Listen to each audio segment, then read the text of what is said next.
almost at a loss for words before I even begin. So let me take a deep breath before I get into this one. Right.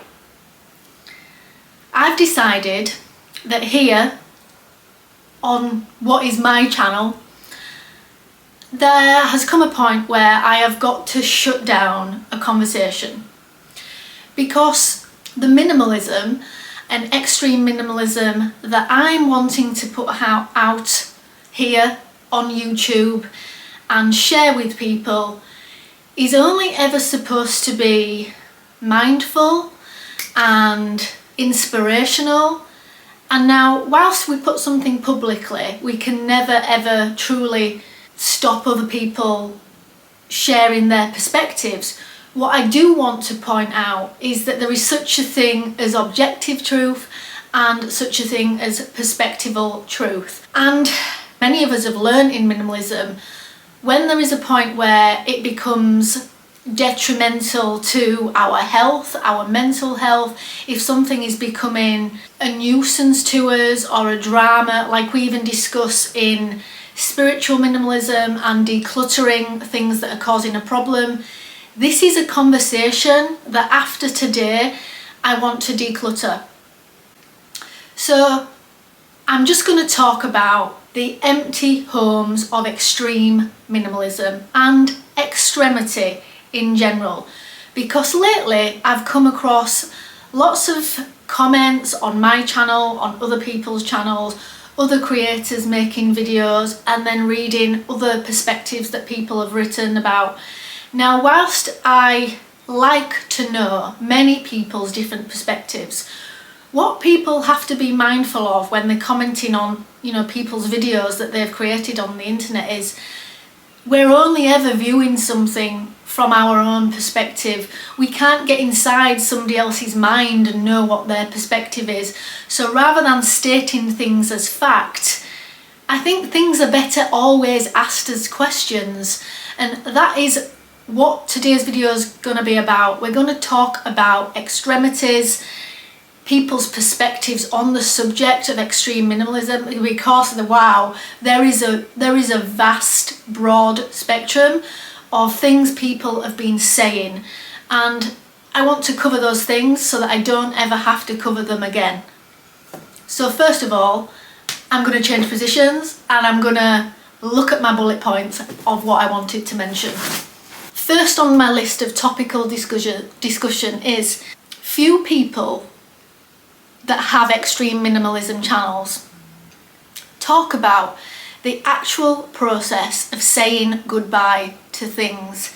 Now, as many people have pointed out, obviously there is the well-known book, Goodbye Things, but I started to think about how interesting that process was. Of all the extreme minimalism channels that I'm aware of on YouTube, they're all the creators that are extreme minimalists, just the ones I'm aware of, they've already largely arrived at the place of extreme minimalism.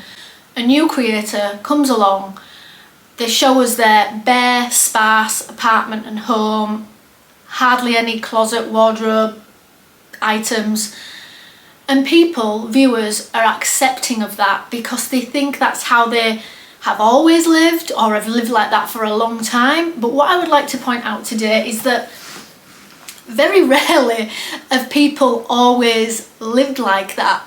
There's been a process at some point where they have decluttered. And like I once did in a Q&A video way back at the beginning of my channel, where I did share my story, I said, although I have always been quite minimalist because of my lifestyle, I wasn't at the point of extreme minimalism. I have roughly been a minimalist forever. I've never been somebody who has a lot of things. But over the last couple of years that I've been showing the process here on YouTube, I've been gradually getting more and more extreme. And I've heard a lot of people say in the comments that, like in the book Goodbye Things, we have to know our why.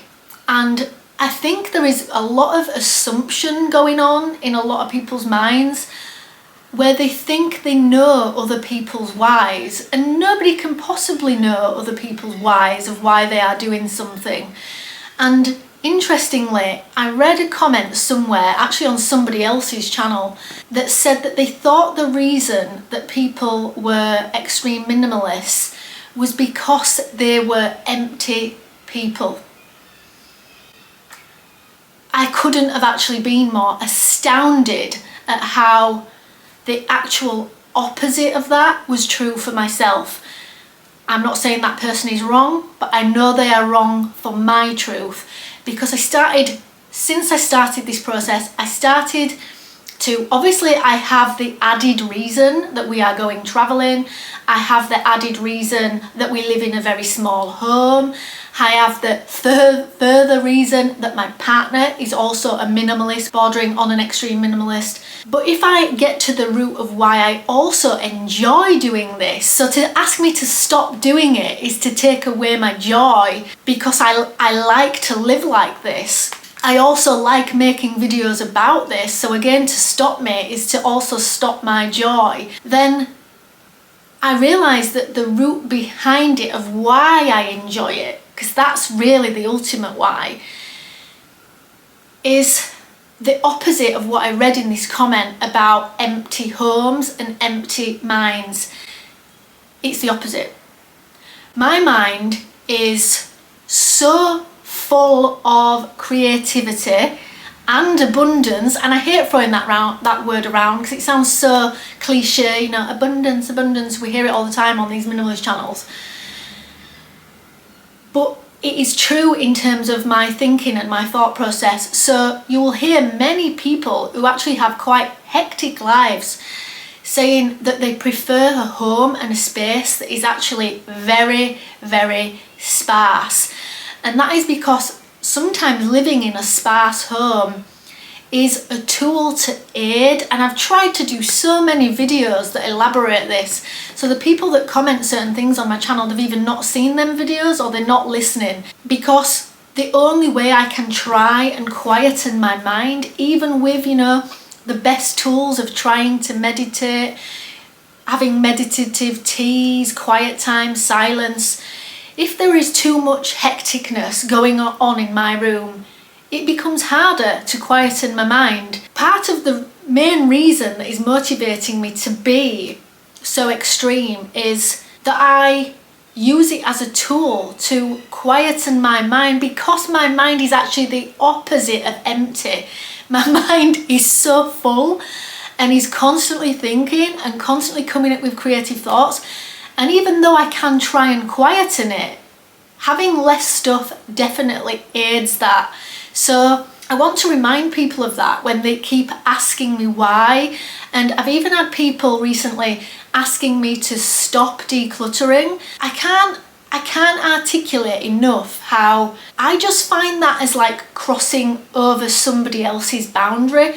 And even though it might be coming from a place of being caring, I think a better way to say it rather than telling somebody not to do something, because I'm definitely from, you know, the school of thought that to tell somebody not to do something, especially somebody that you don't know, is definitely crossing over a line. People that I know in my circle of friends, we would just definitely never tell somebody what not to do or what to do, and perhaps phrase everything more of a question and say something like, oh, can I ask why you're doing this? And if they have a genuine reason, fair enough. That gives me the answer that I need to know whether that person is okay, you know, whether they are of sound mind. We can't start making psychological analyses of people on the internet that we don't know. It's a bit rude, a bit insulting, crossing over a line. Although physically, yes, you can do it, I don't think we should. I don't think we should start making, you know, psychological analysis of people that we don't know on the internet. And if anything, it might actually provoke that person to do it more, because I know that, for instance, I'm quite a stubborn person. I know that about myself. It's hereditary, it runs in our family. And I would be much more likely, if somebody tells me not to do something, to actually do it, because then I would feel like somebody is trying to tell me to do something. And if minimalism and extreme minimalism has taught us anything, or especially those of you who regularly watch my channel, you may know that I am somewhat of an alternative person. I'm definitely not an anarchist by any stretch of the imagination, but I like to have an alternative look at life, and I thought that that's what minimalism was to a degree. It definitely is for me. It's an alternative look at life. You know, it is atypical from the big house, big car, 2.4 children. It's atypical from that. And for me, the extremity, and I saw this in a recent video, which I cannot remember the name of now, but I thought it was a very good point that somebody made. It only appears extreme to somebody who is living at the other end of the spectrum.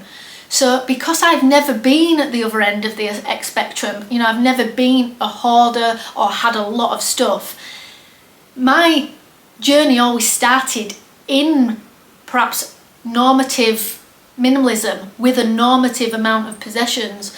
So therefore, as I decluttered more, it's began to look more and more extreme, but this isn't even that extreme to me. It's only extreme because typically many people, much of society, the rest of the world has a lot more stuff. So please guys, do not worry about me. I'm fine, I'm having a great time, I'm preparing for my future. That's all I can say. And I even had recent comments about people saying that it didn't seem fair, like because I live with a partner, was I doing this to them? No, you know, we are a partnership. We have regular open discussions. We check each other in a calm and influential way. We discuss things, we're pragmatic. There will be times sometimes when my partner says to me, are you sure you want that? Because at the end of the day, when you're in a relationship, as opposed to say just being a housemate, you will often have shared plans, shared goals, sometimes shared finances. So you may want to consult each other on a decision before you buy something.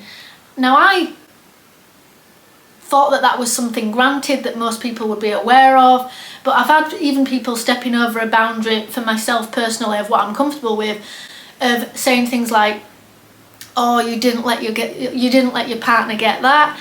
I quite clearly did, because, you know, I openly don't want an air fryer. My partner has it in our kitchen. I openly didn't want a bed. My partner has it. The other elephant in the room, a few weeks ago, I said I wanted to declutter that. It was in the declutter pile near the wall. My partner came home and said, what are you doing? Are you decluttering that? I said, I was thinking about it because, you know, last time you used the stool as your side table. And he said, oh, I don't really think that's doing much harm. Let's keep that. So I listened to it. It's still here. You know, we have a double check over of things with each other. The brown blanket that I'm not sure whether some of you can see in the corner, the little throw. On one video a few weeks back, I said I might get rid of 2 falsa blankets, this and the green padded quilted cover, in exchange for a large throw. What I finally settled on, because my partner also said he'd like to keep this because he really likes it, he finds it really soft and cuddly, cosy, is he said, can we keep this? So it ended up being 3 out instead of 4 out. We definitely consult each other and by no means make each other do something we don't really want to do without fully coming to an agreement and a compromise on things. And where sometimes there can't be a compromise, we make sacrifices in places for each other, but they are even, they are balanced. If I sacrifice one thing, my partner will sacrifice another thing. That's a partnership, that's a relationship, and that's what you do for people that you love. Everything can't be straight lace and everything can't always be black or white.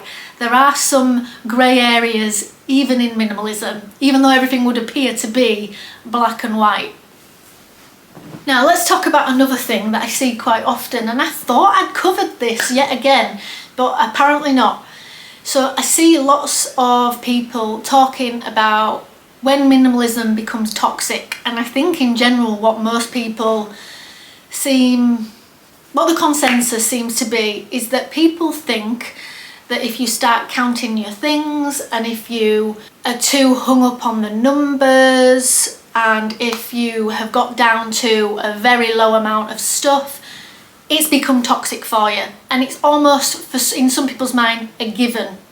Now, I have to say that my perspective of that is that that is also a perspective that perhaps those people are coming to that conclusion from a basis of believing that, because maybe they've come from a place of having more stuff, and we can't say that that is true for everybody. And what I'd also like to add to that is I've done a few videos where I count my stuff. Now, the only reason I have done that is partly out of fun, because sometimes it's fun, sometimes it's just interesting to know, but thirdly, because it's requested of me by people in the comments.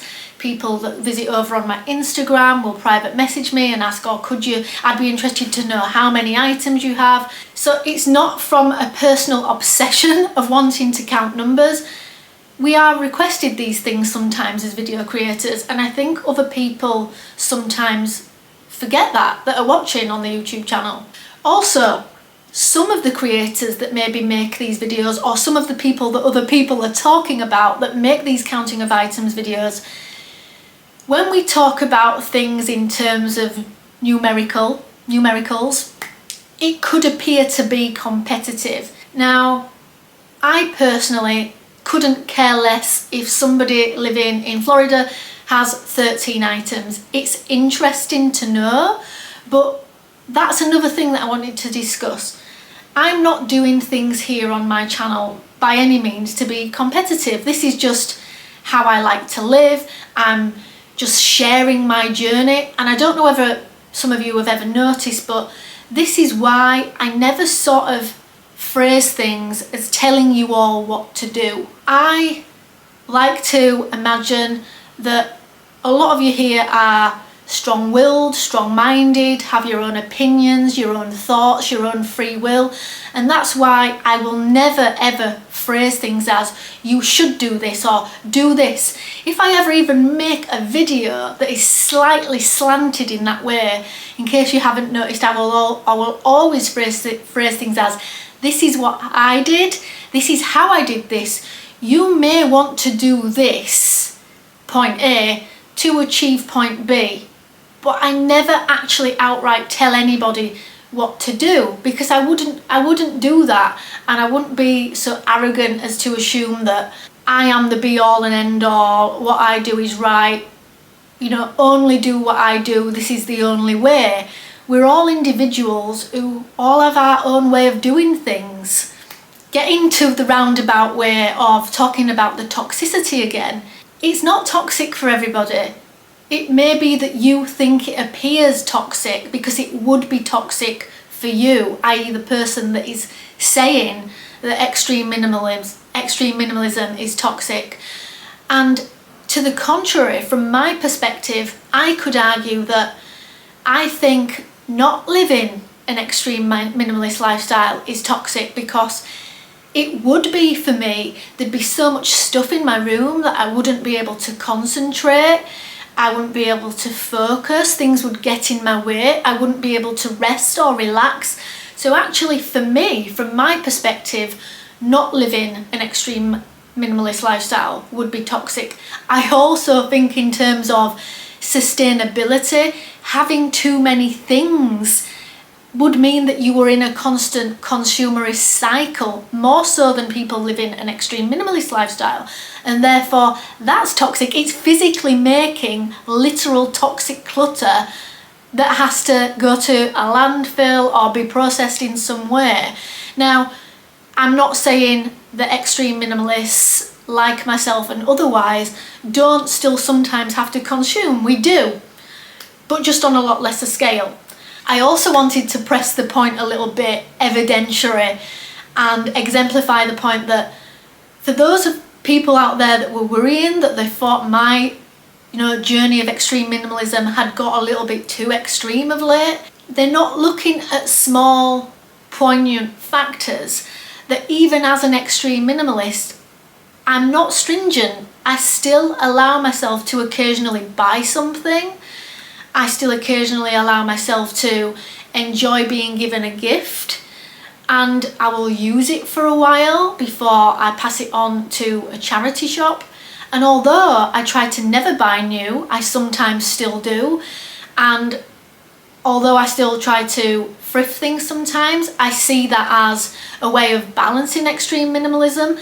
And although I agree with some people, that have done videos about not just buying things to declutter them so you can keep getting new things, that's by no means what I am saying. I'm saying that if occasionally you think you may have a use for something, look secondhand for it, use it while you can, and if it doesn't become useful, take it back to the charity shop. And if you take it back to the exact charity shop that you got it from, if that's possible, it's even like you've had it on loan from that charity and actually given the charity shop a donation. The charity shop is in no worse off position than it was before when you actually got that item from them. And I think as long as we don't mass consume from charity shops as well, and then mass give extra things back, at some point the cycle has at least been shut down and made less. Another classic example, I had somebody comment on a video a few weeks back, they commented on a video from a few weeks back, but quite recently, that extreme minimalism was actually less sustainable because you had to buy more clothes and wash more clothes. Now, I just can't get on board with that theory, because this is the only way I can explain it. Say I have 3 t-shirts, which I currently do. I'm still going to wear those 3 t-shirts the same as somebody with 7 t-shirts. Now, if that isn't clear enough to some people, let me try and clarify a little bit more. There's 7 days in a week, Monday to Sunday. I have 3 t-shirts. I'm still going to wear a t-shirt on 7 days. Whether it's the same 3 t-shirts that I wear over 7 days and need washing, or whether I wear 7 t-shirts, 7 different t-shirts, at some point all those t-shirts are going to need washing. We're still doing the same amount of washes. I don't know why that isn't clear to somebody. It just means that somebody else is washing 7 t-shirts instead of washing 3 t-shirts. And the reason that is sustainable for me, because I also saw the point that some people may be thinking, well, you could put all 7 t-shirts in just one wash rather than washing 3 t-shirts twice. Our washer dryer is an economical washer, environmentally friendly. Whether you put 1 t-shirt in there or whether you put 7 t-shirts in there, it weighs the t-shirt, only puts the amount of water in that is for that t-shirt, only uses the amount of power that is for either 1 t-shirt or 7 t-shirts. For instance, 1 t-shirt might only need a 10-minute wash and a 10-minute dry. 7 t-shirts might need a 70-minute wash and a 70-minute dry. Do you see what I'm saying? Mathematically, it will all equate to the same. It's not less or more sustainable. And actually for myself, in terms of buying clothing, we all again deal with our lifestyle, our own personality in different ways.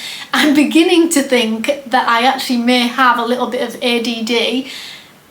I don't know, I've not been diagnosed, but I'm noticing things that I do get bored of things quite quickly. But as somebody who's trying to be sustainable, I try to balance that. I try to not always give in to my urges. And one thing that I've definitely found helps my own process of becoming bored is I'll have 3 t-shirts. I love these t-shirts. I love them, and I will love them probably for up to a year. Now that's great, and that works out for me, because I know from when I did used to have a slightly bigger wardrobe that if I had 30 t-shirts, let's say, it's never been 30, but this is an example, they'd only maybe get worn once a week, once a month. I'm trying to do the maths quickly in my head, you get the point. They'd get worn less, yet I would see them every day in my wardrobe, and physically seeing them every day, I would get bored of the physical sight of them, and I would often want to get rid of them much sooner than they'd had chance to physically be worn out. Now, because I knew that about myself, I thought, right, what I would prefer to happen to be more sustainable for myself, and these are all examples so that people can perhaps better understand my way of thinking before they comment things like this on my video, because it's my journey. We all have our own journey. Is I would rather have 3 t-shirts that I absolutely love. I wear them twice a week, you know. Each one gets worn roughly twice a week, needs washing. I have a couple of vests as well to alternate on those wash days. I wear them non-stop. And by the time they are worn out, perhaps in a year, they'll have come to the natural end of their cycle, and that will coincide with when I'm also getting a bit bored of them. So that's great, because it means I'm not wasteful, it means I'm not decluttering things that still have wear, it means that I still wear them while I love them, and at the point that I'm beginning to become bored of them, because I have to wear them so frequently, they've worn out. So I actually like that. And it doesn't mean that it is any less sustainable than people who have more. It's just that the process goes slower for people that have more t-shirts. But the t-shirts are still getting washed just the same amount of time. And we're probably still actually wearing the same amount of t-shirts, but it's just how many you own at one time rather than spread across a long period of time. Now, have I done that? I hope I've done that to death, but it's unbelievable how many times I have to explain myself. So I hope I'm probably coming across as very, very frustrated on this video, and I am, and I don't ever want my channel to be a negative place. I'm just trying to make fun videos, occasional videos about something that is topical and has substance and is full of intention and adds value in some way to anybody who's watching. But I also like to have fun with you all. I hope that's come across in my videos, and I try to even balance that. I have some videos that people like to watch that are decluttering, fun, personal or personable videos where, you know, I like to share that with you all, and then I occasionally like to do one perhaps a little bit more intense and a bit deeper, discussing things of greater importance perhaps.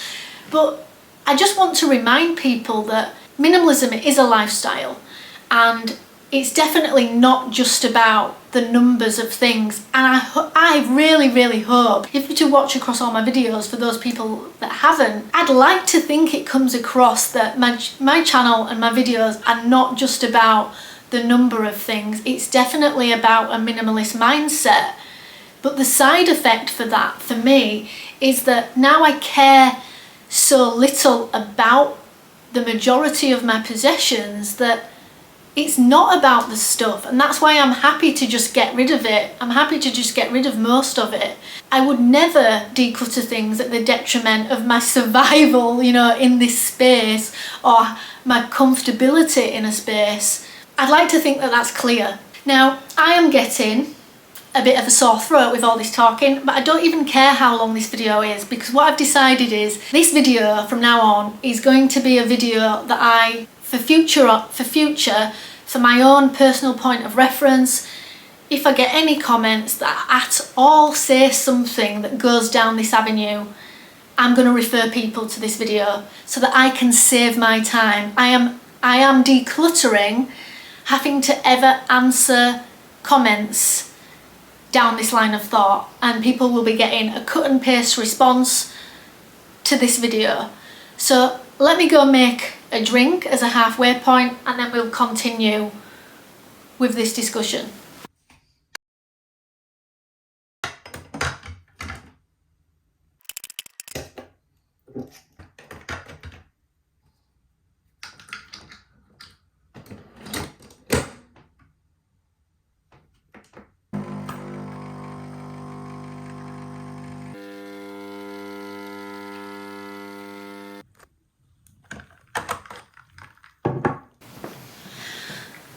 I think I may have just knocked the camera a bit, so as it moved, I'm not sure. Did anybody notice? So I also wanted to use this an example of how I shouldn't really have to prove this, but like I said, this is the last time I'm going to do it, and then it's something that I'm decluttering from this space on my YouTube channel, because I'm answerable to nobody. It's my life. It's my life and my journey. Recently, I decided that we were only using our jars that we currently had for storage, for iced coffees, and we had some travel cups that we'd been using for everything. And then after a little while, I decided that just using travel cups for everything was actually hurting my wrists because the amount of tea and coffee that I drank. So I actually got, me and my partner, a normal cup with a handle.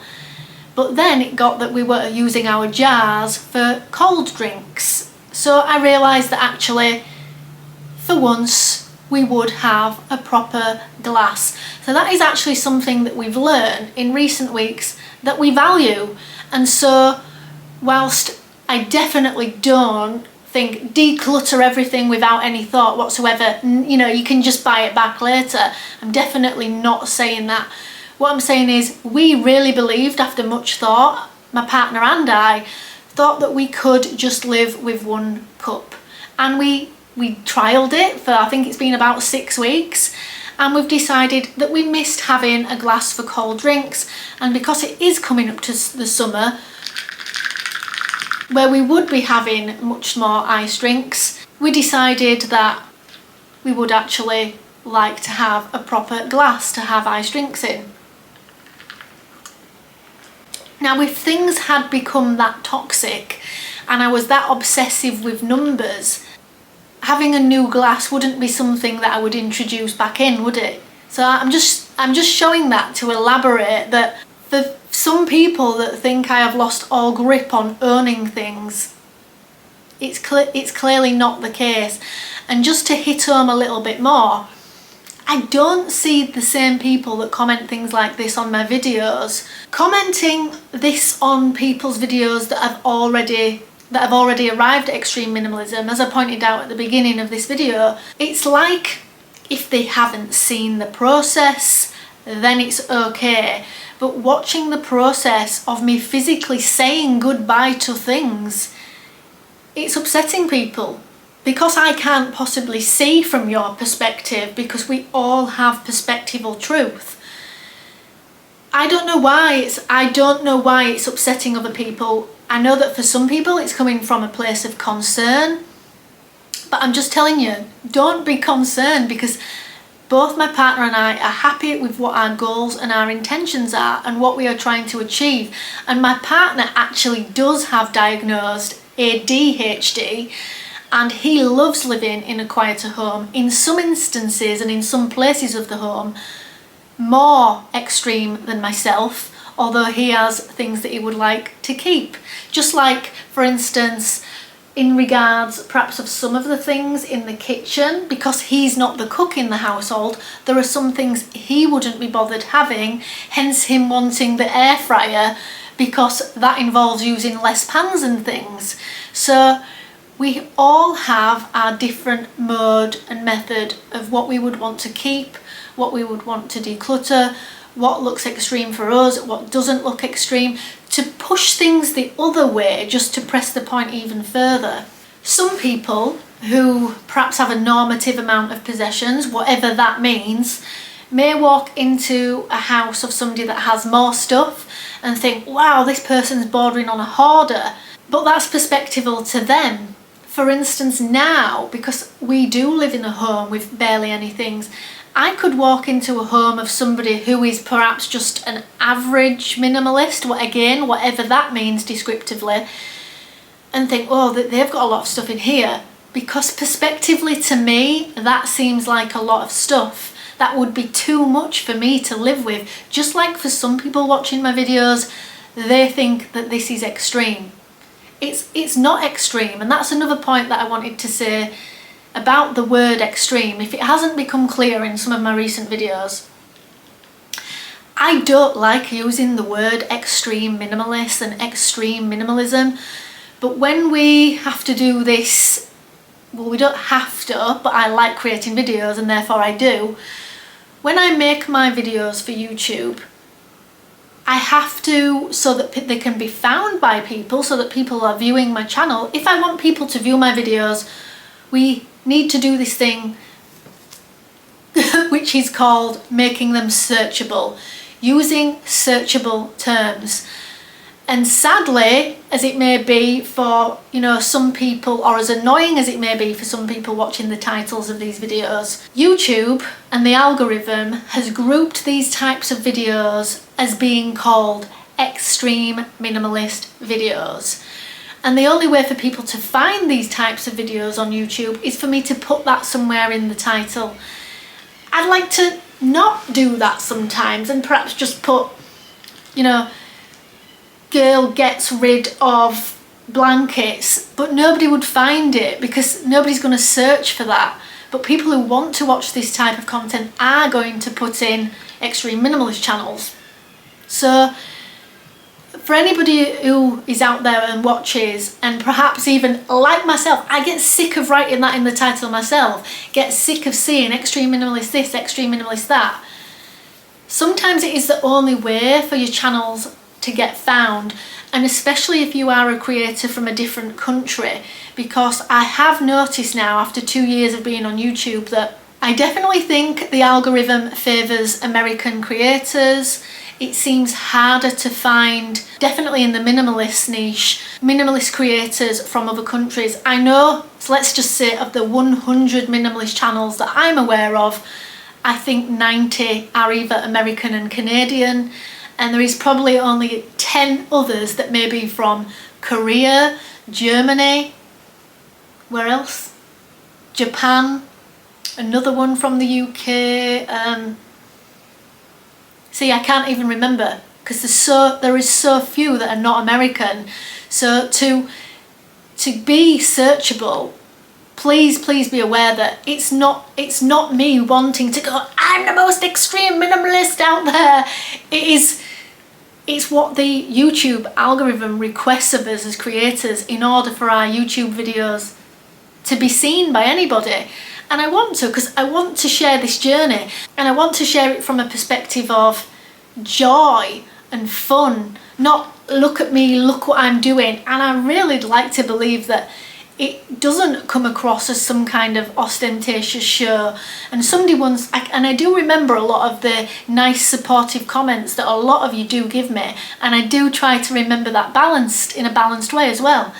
That on one video once, somebody gave me a lot of stick for having a pair of hair straighteners as an extreme minimalist, but then somebody quite lovely and rightly commented back to this other person on one of my comments saying, well, doesn't that just, words to this effect, well, doesn't that just prove to you that she's not doing it to just be as extreme as she can be, and she's not doing it to just compete with the numbers?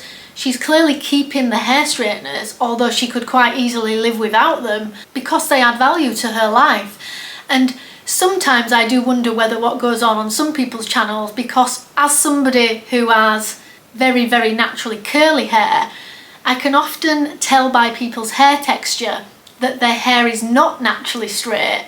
And yet I do believe there are, sadly, and this shows when some minimalist channels perhaps have become toxic, I don't know, because who can say? We don't know other people's mindsets. They've actually lied about not owning straighteners and things, because it's quite often easily visible to see when people do have naturally curly hair texture and it's been sort of falsely smoothed or straightened.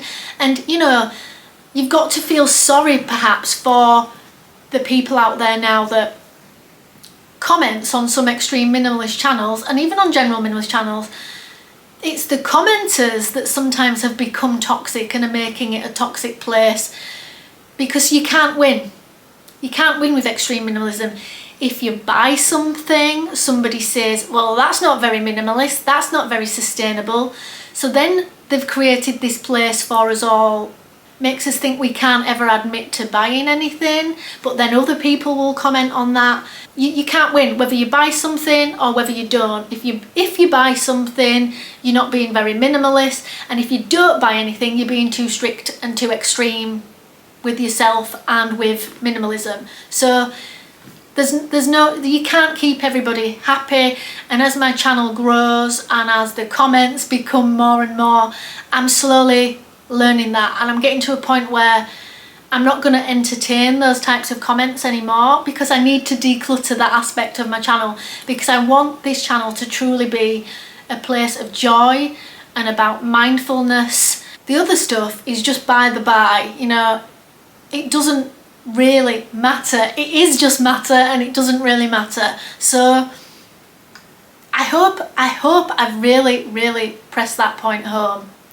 I dread to think how long this video is now, but for once I'm not going to care about how long the video is, because another thing that is quite difficult to balance at the moment, being a minimalist creator, is we want, in general, I think most of us that make minimalist videos, to be succinct about what we say, but in general we only have a 10 to 20 minute window of opportunity to do that, because if the videos become too long, the view duration isn't good, YouTube doesn't push it, so it doesn't barely get seen by anybody. At the end of the day, if we go into the effort to make videos that we want to entertain people with, we want it to be viewed by quite a few people. So I have to limit what I say, and that sometimes makes it very hard to be descriptive, to exemplify what I mean, to fully illustrate and articulate what I mean in such a short amount of time. I can't sometimes possibly cover everything, and that's when sometimes people, perhaps to get a better, more full, more whole perspective, need to go back and view a few other of my videos.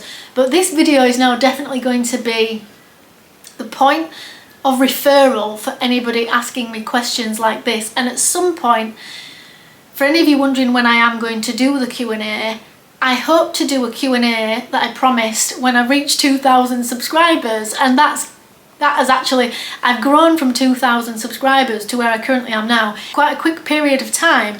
So I do definitely intend to do a live Q&A, because I know that the Q&A videos sometimes when they're pre-recorded don't go very well. In general, some people aren't that interested, but for those of you who want to ask general questions, I will do a Q&A soon, perhaps within the next month, and I will post about it in the community so that you will know when it is. Now, have I said everything on this topic? Because once I turn off record today, I don't want to go back to this subject matter anymore. Let me think. I'm going to turn it off while I think for a second. Well guys, I think that I have covered everything that I wanted to say on the extremity of extreme minimalism and empty homes and empty rooms, but not empty minds. So mindful, so creative. The majority of people like Steve Jobs, for instance, most famous minimalist, just about. You know, Gandhi, very minimalist. Apparently I learnt a fact the other day that when he died with only 10 possessions. And it definitely wasn't a competition, I don't think, for Gandhi. That's just a fact. It's just a fact. It's not to be competitive. The majority of these people, I believe, from my perspective, it was largely that they actually had so many other important things in their life.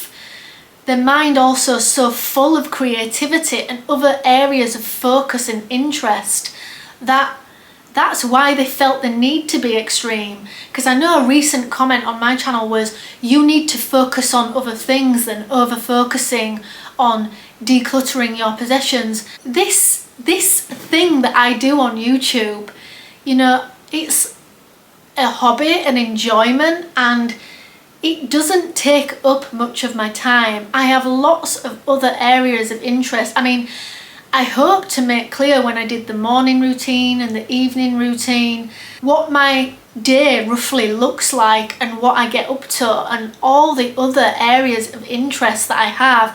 I have a lot of hobbies. I'm interested in lots of other things. I'm a very, very passionate person. I have lots of people that I care about. So it might only take me an hour to record a video and a few more hours to edit it. This is a very small portion of my week. And often when I do the declutters, that is within the time that I am filming. So it's not even given extra time or thought or consideration over to. Just like I'm saying these people, you know, Gandhi, Steve Jobs, Confucius, many people in history that we've known that are minimalists have lived a very extremely minimalist lifestyle, but it's not been the main focus of their life, and I think that's the point. Although I am showing you the process of me decluttering to such what other people think are extreme levels, it's me just saying, I'm done with all this stuff. I'm done with it.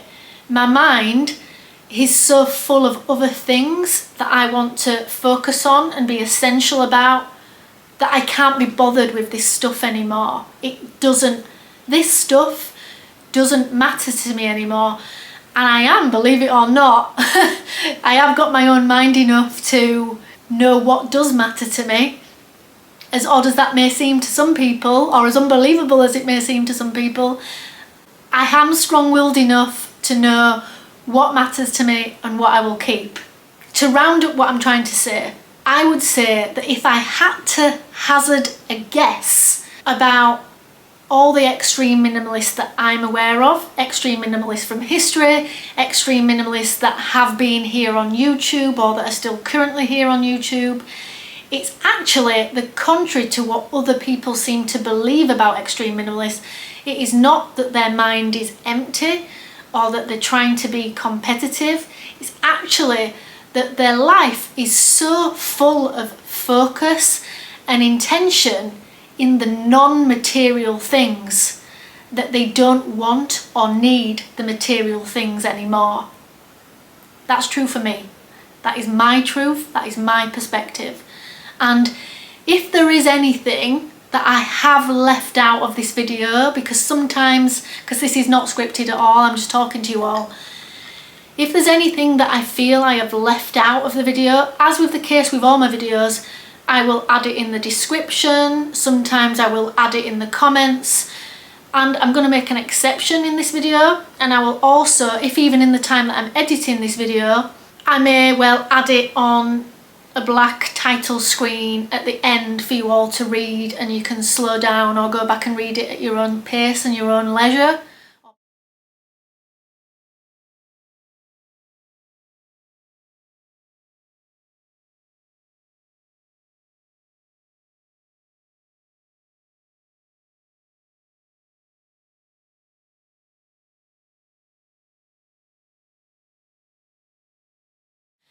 This is probably incredibly long, but I'm actually not going to edit it down if I feel the thing needs to be said, because as I said, this is going to be a point of referral from now on.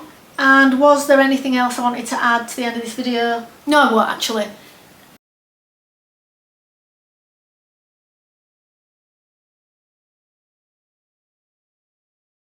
I'm going to leave this video what it is. I'm going to leave this video what it is, which is about the extremity or non-extremity of extreme minimalism. It is just an alternative way of life that for some people coming from a life with more possessions, it looks extreme perspectively from your perspective. It's not extreme to the people that are living it, and we're just sort of forced to write that for the YouTube algorithm to fulfill the need of another one of our aims, our hobbies, which is to get our videos viewed on YouTube, because video creation is one of my hobbies. It's one of the things that I care about and that I enjoy, along with many other things: travel, writing, philosophy, poetry, academic writing. I'm leaving it at that. See you all in the next video. Bye.